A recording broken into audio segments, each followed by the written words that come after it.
Okay, Bruce Bartlett with Flipgreat. Today's presentation: why do-it-yourselfers should never, ever buy a fixer house. Pretty straightforward. So, as always, why listen to me? I was one of the founding managing partners at Sequoia Real Estate Partners. We aggregated together a lot of private money, went out, bought fixer homes and apartment buildings, fixed them all up and sold them. Complete success. Every single investor got a complete return of all their capital along with all their profits.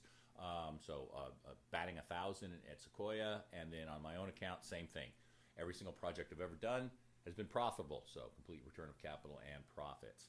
Was featured the Wall Street Journal, featured Los Angeles Business Journal, been on Fox Business for probably, I don't know now, 6, maybe 7 years in a row. I've been asked to speak on a panel or two at the nation's largest conference on single-family investment, so I know a little bit about this. Okay, why should do-it-yourselfers never buy a fixer house? Really simple. A, we're going to go through 3 of these. Money, A, your life, B, and the reality of the situation, C. In regards to the money, you're going to get less house, you're going to get a worse neighborhood probably, and you're going to make or save far less money getting a fixer than a house that's ready to move in ready. We're going to call it turnkey. In regards to your life, you risk losing your spouse and your family. You risk losing your job if you're currently employed. The reality is it's 10 times harder to do than it looks on TV, and all the TV shows and the big box stores are lying to you. So let's move on. First of all, let's define what a fixer house is. A fixer house is not something that just needs carpet and paint. That is not a fixer, okay? Anybody can do that, okay? That is no big deal. Fixer houses, when we buy them, typically, okay, they have problems in any of these areas that you see on the screen: roof, electrical, plumbing, foundation, wood floors, cabinets, countertops, lighting, faucets, floor tile. They need plans and permits, okay? They have mold, asbestos. They need new HVAC systems or repaired ones. They need entirely new kitchen design and bath design. They need to be energy efficient. That's code here in California. That's not because we think it's a smart thing to do, although it is. They need new windows and doors. There's also code issues there in both, in regards to energy efficiency and also, fire access and egress. Insulation, again, code. Landscaping, hardscaping. I could go on and on and on. These are not small jobs, okay? I know a lot of you watch the TV shows. You think it's easy. It's not. So let's run through, first of all, before we get into that stuff, let's just go through the basic math. Because people, why does somebody buy a fixer? They buy a fixer because they think they're going to save money or they're going to make money. And you know what? Nothing could be further from the truth. You are not going to save money or make money. You're going to wind off in a worse situation. I'm going to show you why right now. This is a basic math. So let's assume you've saved $300,000 to buy a house. Okay? Notice I didn't say deposit. I just said buy a house. Because you're going to have 2 options in this scenario. One is you can buy the fixer. The fixer needs $150,000 worth of work, which is really not that much on a fixer. Okay? For retail buyers, houses that need $200,000, $250,000, $300,000 worth of work, not unusual. But just to keep things small and easy, we're going to say it needs $150,000. You can buy that. That's option 1. Or option 2, you can buy a house, turnkey, ready to go. All you got to do is bring your toothbrush, maybe your furniture, and you're good. So let's look at option 1. Your down payment, because you've got $300,000, but it needs $150,000 worth of work. So you only have $150,000 that you can put towards your down payment. A down payment we're going to assume is 25%. So you've got $150,000 for your down payment. The bank is going to loan you the rest. So that's 3 times $150,000, $450,000, and then your purchase price is $600,000. You're then going to do $150,000 worth of repairs. It's probably going to take you about a year. And then your total home value is going to be the $600,000 plus the $150,000. That's $750,000. Pretty straightforward. Now, some of you are going to say, wait a minute. Why isn't it worth more? I did $150,000 worth of repairs and renovations. Shouldn't it be worth $300,000 more? No. Okay. Because you're not a professional, and you're paying retail for everything, and you paid retail for the house. I mean, you may have heard the phrase that the most important thing in real estate is what you paid for it. So you paid retail for the house, you're paying retail for all the repairs, you're not making any money on this stuff. Right in front of you right now is the cost versus value report for 2020. This is the sheet for Los Angeles. It has many of the largest renovations, and if you want one of these yourself, you can contact me, or you can just Google and look for it. You can find it. You put in your email information, and it's downloadable. They have this for every single year. 2021 hasn't come out yet. But what you have here is most of them, a lot of the projects that people typically do on their homes. You see the cost of the job, and then you see the resale value. So you see, for every dollar you spent, how much you got back. And if you take a close look at cost recouped, it has both Los Angeles Pacific and the national averages, with the exception in Los Angeles of replacing a garage door. Every single project has a negative return on investment. Because if it says it has, let's do an example here. Let's go major kitchen remodel. It costs $77,000. The cost recouped is 75.2%. That means you lost 25% of the $77,000. You only got 75% of it back. And if you look at the national averages, there's not a single one that goes over 100, which means they all lose money. This is how many cents on the dollar you're getting back. So no, your renovations are not creating value. If this is your 7th or 8th house and you are buying these as investments and you're doing these as investments, maybe you get in a position where this stuff starts to make you money. But on this one you're doing right now, it's not going to happen. So let's go back to the math. You've got your $150,000 down payment. You've got your $450,000 loan. You bought a $600,000 house.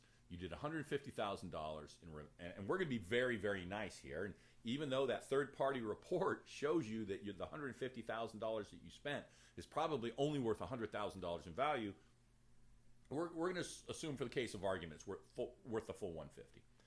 So you've got a house that's worth $750,000. But wait a minute. What about all that time you spent fixing it up? All that time you spent fixing it up, you could have been doing something else. Okay, time is highly, highly valuable. So let's look at that for a second. Let's assume for a moment that you were a professional builder, or you grew up working for your dad who's a general contractor, and you learned the entire business, and you're not a do-it-yourselfer. I mean, you're a trained pro, okay? Well, we're assuming a bunch of $150,000. I'll just let you know, if you contact any major construction company that does homes anywhere in the country and you ask them what essentially their burn rate is, it's $1,000 a day. Okay, so if the budget's $150,000, that means it takes 150,000 divided by 1,000, 150. That's 150 days to complete that project. Okay, if you're spending $30,000, it's 30 days to complete that project. Pretty simple. So, if you've got 150 days and you're working 5 days a week, that means it's going to take 30 weeks to do. Okay? So, 30 divided by 52, that's 58% of a year. If you earn, again, some people earn more, some people earn less. I'm just using round numbers. If you earn $100,000 a year, that's $58,000 in lost wages. Because you're going to have to be on the job site doing this, not at 10 o'clock at night. You're going to have to be there when the crews are there, when other people are working at 2 o'clock in the afternoon, 10 in the morning. These crews typically get there around 7 or 8 in the morning, are typically out at 3 or 4 in the afternoon. This is not something you can do on weekends. Not when the budget's $150,000. Now, wait a minute. You're not a professional builder, okay? So everything is going to be twice as hard for you to do. So if we assume you're not a professional home builder, now we're going to take a look at the time and money lost from your do-it-yourself project.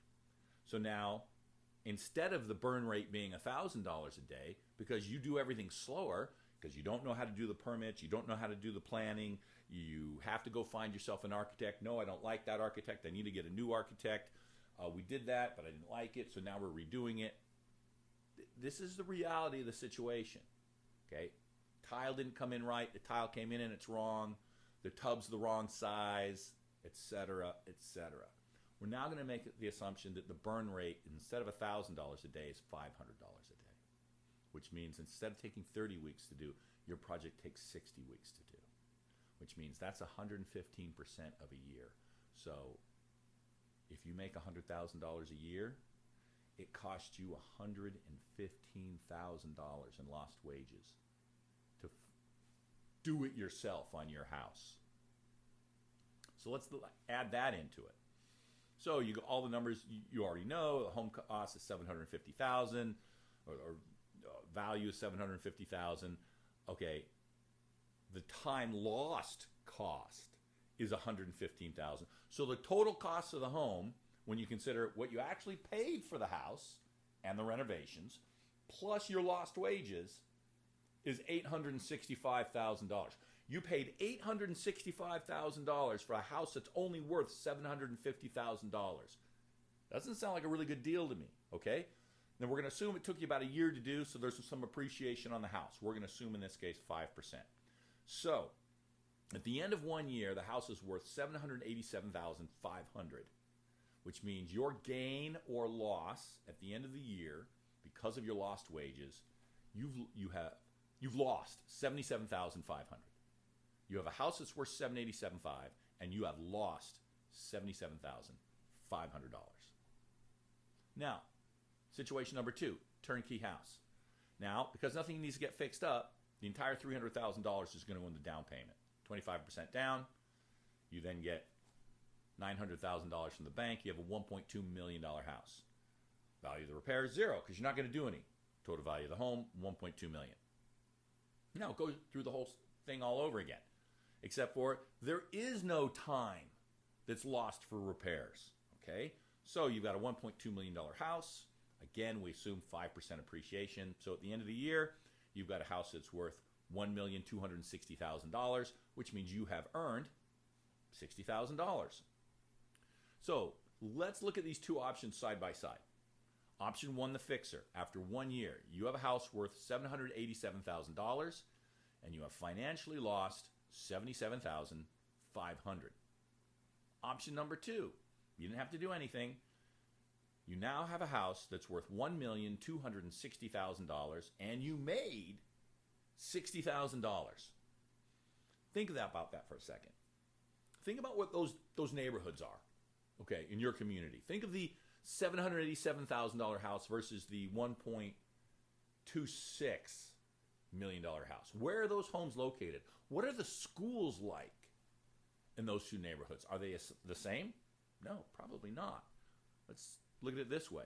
These are all the same numbers, but what you see in the center is the differentiators. In this case, it's at $473,000 in the value of the house, and then the difference between the gain or loss of $137,500 in your bank account. Those are big numbers for most people. Big numbers. So just from a financial standpoint, buying the fixer makes no sense whatsoever. Please never do it. Now, that's the money. You're going to get less house, you're going to get a worse neighborhood, and you are going to make or save, depending how you look at it, far less money by buying the fixer. You're going to make more money, be in a better neighborhood, get more house, bigger house, better neighborhood by buying something turnkey with that same amount of money. Now let's talk about your life. Actually, I view this as far more important than the money we just talked about, although those numbers are quite large, okay? If you're going to do this yourself, are you going to do it while you're living in the house, or are you going to live somewhere else and do the work? Okay, if you're going to live somewhere else and do the work, now you've got rent or a mortgage on this property over here on top of those numbers we just went over. Now, don't get me wrong. If you're going to do this and you're not going to listen to me and you're hell-bent on doing this, I'm going to say live over there. Because if you live in this house and you try and do all this at the same time, you're taking a very large risk of completely alienating your spouse. It is one of the highest reasons for divorce in the state of California, I'm told by a very good psychologist I know. It brings up all the hot button issues in a relationship, in regards to, money and just everything that could be sources of conflict. Almost everything that could be a source of conflict in a relationship can happen during this process. I highly, highly, highly urge you, not if you love your spouse, okay? If you love your significant other, don't try and live through this process. Paint and carpet, no big deal. A full-on fix or remodel, don't go there. Okay, there are things in life that are far more important than money. So, and the other thing is let's assume you're not single and you're not unemployed. Because if you're single and unemployed and you have some money in the bank and you want to fix up a house, no big deal. We're going to assume a moment that you're employed, because remember, we're saying you're making $100,000 a year. This is going to be such a time-sucking black hole that it's absolutely impossible for it not to affect your career. It will.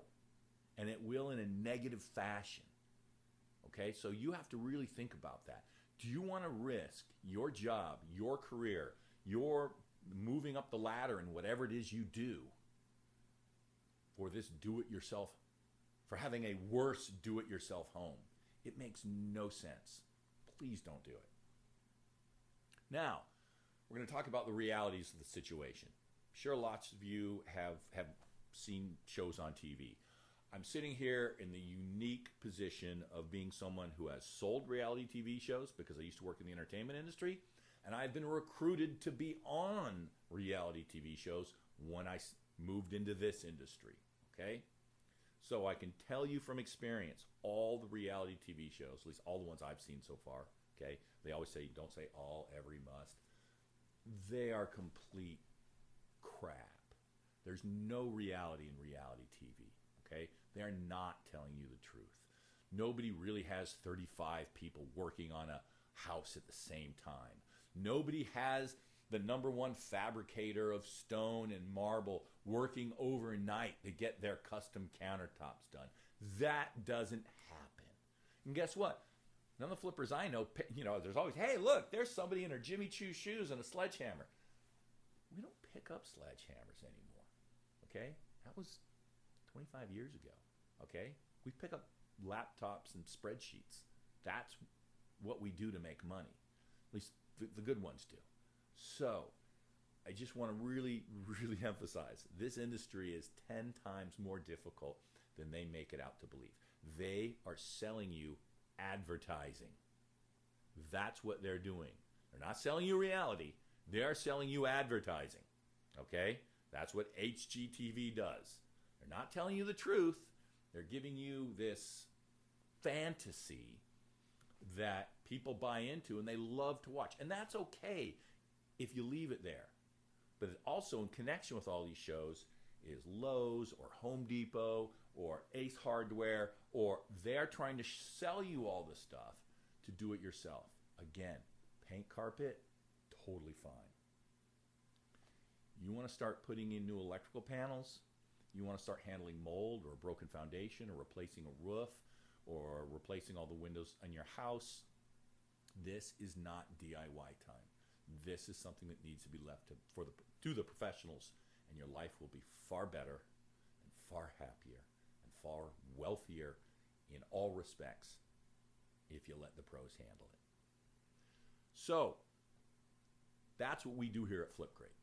If you've got an old fixer house that you're going to sell, but you don't want to sell it here, you'd rather sell it here, just call us. It's our money. It's our time. We'll fix it all up for you. No money out of pocket for you at all. You'll sell the house for far, far more. We get the work done really quickly in like 30 days or less. And when you sell it, all the profit that we generate will split with you. So you're going to spend nothing, do nothing, and you're going to get maybe 100, 150, 200 grand more. And that's simply because we're really good at what we do. And typically, as you'll see in this slide here, This is the way the industry usually works. You got Homer Simpson. He's got to sell a house to the flippers, and the flippers are going to fix it up and sell it to the Flanders family. All those transactions take about 8% of the value of the home and just light a match to it by paying it out to realtors and escrow and title and the county of Los Angeles. And when you don't have to sell it to a flipper because we come in and fix it up first, that's an extra 8% to share. Los Angeles houses are expensive. If it's $1 million house, that's an extra $80,000 that's not wasted. Okay? Plus, generally speaking, in our renovations, for about every single dollar we spend in renovations, we increase the value of the house about $4 because we know what to do and we know how to do it. Okay, we pay prices far, far lower than you, and we're just better at it and we're faster at it. So on top of, we spend $50,000, now the house is worth $200,000 more.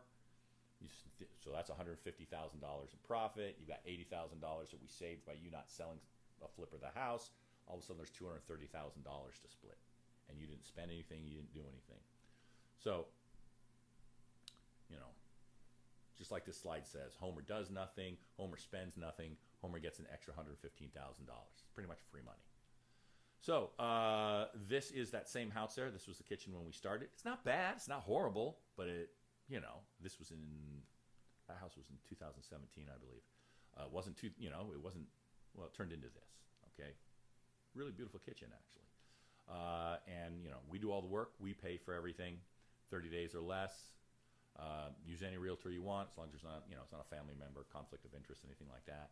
We want the highest price possible when it sells, because you make $1, we make $1. Our interests are all aligned. Make more money when you sell, because it's all fixed up. That same project right there, Rancho Palos Verdes. We split the increased value we create with you. Sell faster, no hassles, and referrals. Let's say you don't, have a fixer house, but the guy across the street or down the block does, or someone at work does, or your sister does, or whatever.